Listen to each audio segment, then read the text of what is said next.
Now how's this for an incredible house and garden? We reckon this could be one of the very best gardens we've seen anywhere in the world. It's home to an incredible collection of plants and amazing buildings. Now it's also home to the Stuart family. They came here in the 1700s. Now in the early 1800s, Robert Stuart was elevated to the position of first Marquess of Londonderry.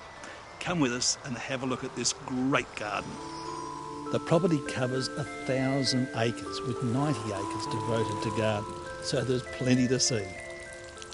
The Italian-style garden is absolutely beautiful, featuring incredible symmetry and balance throughout. The 2 ponds with the fountains in the middle, all the garden beds with neatly cut lines, and then hedged with berberis. And when you take a look at the outside of the garden, well, there's a wall, and on it it's got beautiful stone statues, like the 2 dodos on either side of a ship behind us. And that represented a time when people would travel the world collecting rare and unusual plants to places like Madagascar.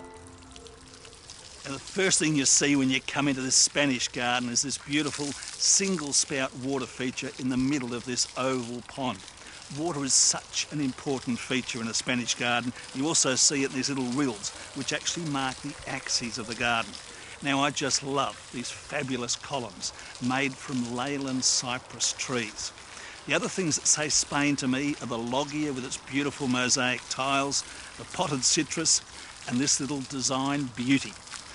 Dutchman's breeches it's called, and it's combined there with a beautiful silver leaf perennial, literally a bouquet in a pot. Now, the Sunken Gardens are another design masterpiece, personally designed by Edith Stewart herself and built by 22 ex-servicemen. Now, it's got magnificent features. These standard crimson maples in each corner are fantastic. Around the outside, there's a big walkway with a pergola over the top. And then internally, we've got garden beds with heath and also bay leaf, and inside, masses of perennial colour. Plantings in the rear of the Sunken Garden are representative of the family's long involvement with politics. The Red Hand of Ulster in Salvia and the topiary harp of Ireland are symbolic of the service to both the Irish Parliament and Westminster. The Pleasure Garden is a place to take pleasure from the simple joys of nature, such as the walking trails through stately and ancient trees. This is the world's largest tree, the giant sequoia of California, and what a fantastic example. The pond is the focus of this garden, and the amazing thing is that it was dug by hand back in the 1800s.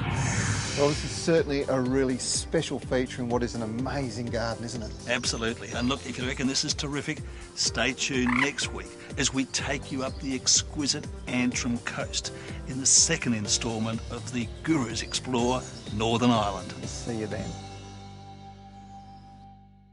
Channel 9.